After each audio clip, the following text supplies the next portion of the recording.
अस्सलाम वालेकुम students, welcome to my channel. आज की ये जो कंबाइंड लेक्चर है ये DBA 510 का ये बहुत इंपॉर्टेंट लेक्चर है क्योंकि इसमें हम एडिशन और सब्ट्रैक्शन फैक्ट्स की मास्टरी से लेकर फ्रैक्शंस की बुनियादी जो कॉन्सेप्ट्स हैं वो सब कवर करेंगे। ये तमाम टॉपिक्स प्राइमरी मैथमेटिक्स की फाउंडेशन है।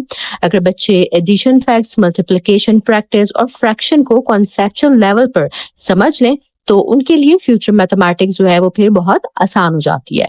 इस लेक्चर में हम स्टेप बाय स्टेप देखेंगे कि टीचर किस तरह बच्चों में नंबर सेंस, फ्रैक्शन अंडरस्टैंडिंग और मैथमेटिकल रीजनिंग जो है वो डेवलप कर सकती है। ठीक है, तो चलिए स्टार्ट करते हैं फर्स्ट टॉपिक के साथ जो कि है using partitions for sum of 11 to 18। जब बच्चे एडिशन फैक्ट 10 तक सीख लेते हैं तो अगला चैलेंज 11 से 18 तक के सम्स को समझना होता है। इस स्टेज पर टीचर पार्टीशंस का कॉन्सेप्ट यूज करती है। पार्टीशन का मतलब है कि किसी नंबर को छोटे मीनिंगफुल पार्ट्स में डिवाइड करना। For example 8 + 5। सही है, टीचर बच्चे को सिखाती है कि 5 को 2 और 3 में डिवाइड किया जा सकता है। जैसे 8 + 2 = 10 और 10 + 3 = 13। इस तरह बच्चे सिर्फ काउंटिंग नहीं कर रहे होते हैं बल्कि नंबर्स के दरमियान रिलेशनशिप्स को समझते हैं। ये स्ट्रेटजी मेंटल मैथमेटिक्स को इम्प्रूव करती है और फ्यूचर अर्थमेटिक के लिए बहुत यूजफुल होती है। नेक्स्ट टॉपिक हमारे पास है learning addition and subtraction facts. Addition और सब्ट्रैक्शन फैक्ट्स को रट्टा लगवाना मकसद नहीं होना चाहिए। टीचर का असल मकसद ये होना चाहिए कि बच्चा फैक्ट्स के पीछे छुपा हुआ कॉन्सेप्ट जो है उसको समझे। For example 6 + 4 = 10। अगर बच्चा इस रिलेशन को समझता है तो उसके लिए 10 - 4 = 6 और 10 - 6 = 4 ये समझना फिर बहुत आसान हो जाता है। जब बच्चे नंबर रिलेशनशिप समझते हैं तो उन्हें हर क्वेश्चन अलग से याद नहीं करना पड़ता। इसी अप्रोच को कॉन्सेप्चुअल लर्निंग कहते हैं और यही इफेक्टिव मैथमेटिक्स टीचिंग की बुनियाद होती है। नेक्स्ट टॉपिक है हमारे पास games that provide practice for addition and subtraction. बच्चों को मैथमेटिक्स पसंद तब ही आती है जब लर्निंग जो है वो एंजॉयबल होती है। ठीक है, इसीलिए एडिशन और सब्ट्रैक्शन फैक्ट को रिइंफोर्स करने के लिए गेम्स का इस्तेमाल जो है वो बहुत इफेक्टिव होता है। Teacher dice games, card games, number board games और मैचिंग एक्टिविटीज ऑर्गेनाइज कर सकती है। जब बच्चा गेम के जरिए कैलकुलेशंस करता है तो उसका जो एंजाइटी लेवल है वो कम होता है और पार्टिसिपेशन उसकी फिर बढ़ जाती है। ठीक है, गेम्स के जरिए बच्चे फास्टर कैलकुलेशन सीखते हैं, कॉन्फिडेंस डेवलप करते हैं, टीम वर्क सीखते हैं, नंबर सेंस जो है वो उनमें इम्प्रूव होता है। इसीलिए मैथमेटिक्स क्लासरूम में एजुकेशनल गेम्स का इस्तेमाल जो है वो बहुत अहमियत रखता है। नेक्स्ट टॉपिक हमारे पास है practice games for addition and subtraction. Practice game का मकसद जो है वो सिर्फ एंटरटेनमेंट नहीं है बल्कि ये गेम्स रिपीटेशन प्रोवाइड करते हैं जो लर्निंग को परमानेंट बनाती है।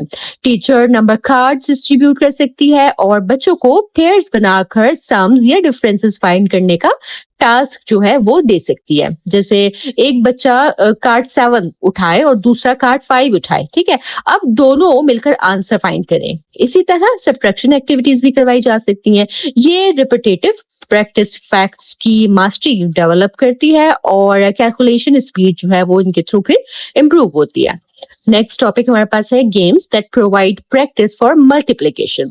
मल्टीप्लिकेशन की टीचिंग भी प्रैक्टिकल और एंजॉयबल ही होनी चाहिए। जब बच्चे रिपीटेड एडिशन समझ लेते हैं तो मल्टीप्लिकेशन गेम्स जो है फिर इंट्रोड्यूस किए जा सकते हैं।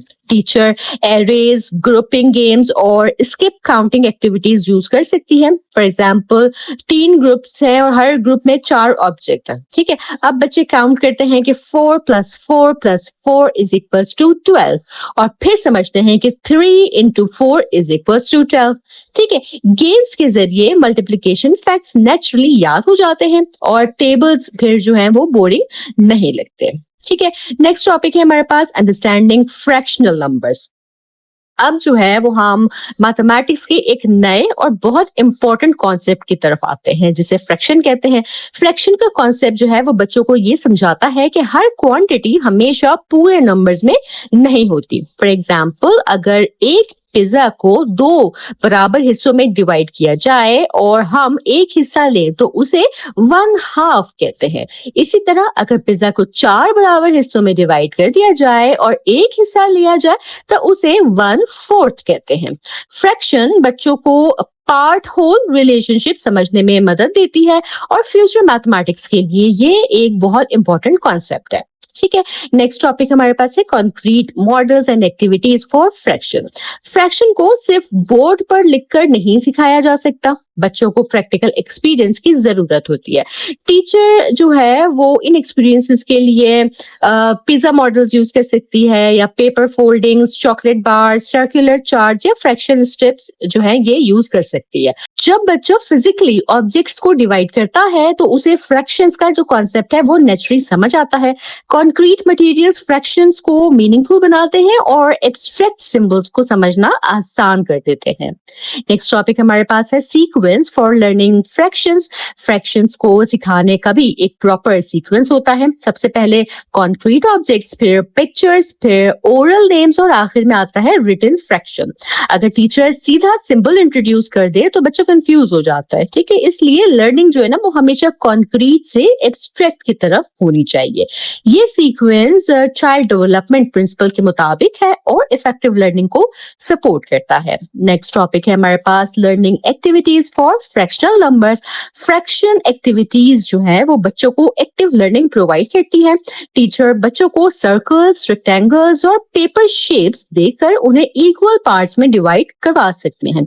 फॉर एग्जाम्पल, एक पेपर सर्कल को दो इक्वल पार्ट्स में फोल्ड करना, फिर चार इक्वल पार्ट्स में फोल्ड करना। ठीक है, इस एक्टिविटी से क्या होता है कि बच्चे इक्वल शेयरिंग और इक्वल पार्ट्स का कॉन्सेप्ट जो है वो सीखते हैं जो फ्रैक्शन की बेस है।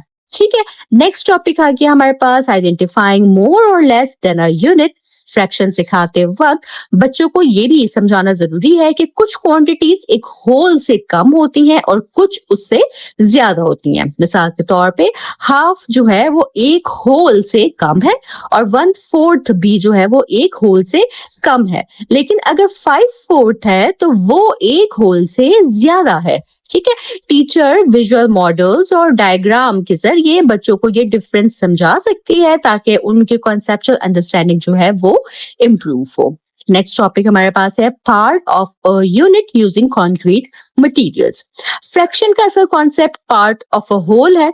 टीचर एक एप्पल को चार इक्वल पार्ट्स में कट कर देती है और फिर पूछती है कि अगर हम एक पीस ले लें इसमें से तो ये कितना हिस्सा होगा, तो बच्चे उसका जवाब देंगे कि वन फोर्थ हिस्सा है वो जो हम पीस ले रहे हैं। तो इस तरह real life objects fraction learning को मीनिंगफुल और मेमोरेबल बनाते हैं। नेक्स्ट टॉपिक में हमारे पास है identifying equal sized pieces. Fraction जो है देखिए वो तभी वैलिड होता है जब पार्ट्स इक्वल साइज के हों। ठीक है, अगर पिज्जा के चार टुकड़े अनइक्वल साइज के हों तो हम उन्हें प्रॉपर फ्रैक्शन नहीं कह सकते। इसीलिए टीचर को रिपीटेडली इक्वल पार्ट्स की इंपॉर्टेंस जो है वो एक्सप्लेन करनी चाहिए। ये कॉन्सेप्ट फ्रैक्शंस के तमाम फ्यूचर टॉपिक्स की फाउंडेशन है। नेक्स्ट टॉपिक हमारे पास है oral names for parts of unit. Fraction symbol से पहले ओरल नेम्स इंट्रोड्यूस करना जो है वो जरूरी होता है। बच्चा सीखते हैं कि वन हाफ क्या है, वन थर्ड क्या है, वन फोर्थ, वन फिफ्थ। ठीक है, जब ओरल अंडरस्टैंडिंग डेवलप हो जाती है ना बच्चों की, तो सिंबल्स को समझना जो है वो फिर उनके लिए आसान हो जाता है। इसीलिए टीचर को ओरल लैंग्वेज पर बहुत फोकस करना चाहिए। ठीक, नेक्स्ट टॉपिक हमारे पास है using fractions to answer how much. Fractions daily life के सवालात का जवाब देने में मदद करते हैं, जैसे केक का कितना हिस्सा बचा है, या पिज्जा का कितना हिस्सा जो है वो खा लिया गया है, या वाटर बॉटल कितनी भरी हुई है। सही है, ये प्रैक्टिकल क्वेश्चंस फ्रैक्शन को रियल लाइफ कॉन्टेक्स्ट देते हैं और बच्चों की अंडरस्टैंडिंग को मजबूत बनाते हैं।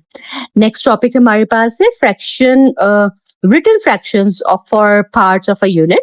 तो देखिए जब ओरल अंडरस्टैंडिंग मजबूत हो जाती है ना तब टीचर रिटन फ्रैक्शन इंट्रोड्यूस करती है, जैसे half, one third, one fourth. ठीक है, रिटन फॉर्म में इंट्रोड्यूस होता है। टीचर न्यूमरेटर और डिनोमिनेटर का बेसिक इंट्रोडक्शन देती है और विजुअल मॉडल्स के साथ सिंबल्स को कनेक्ट करती है। ये स्टेज जो है वो कॉन्क्रीट लर्निंग से सिंबॉलिक लर्निंग की तरफ ट्रांजिशन होती है।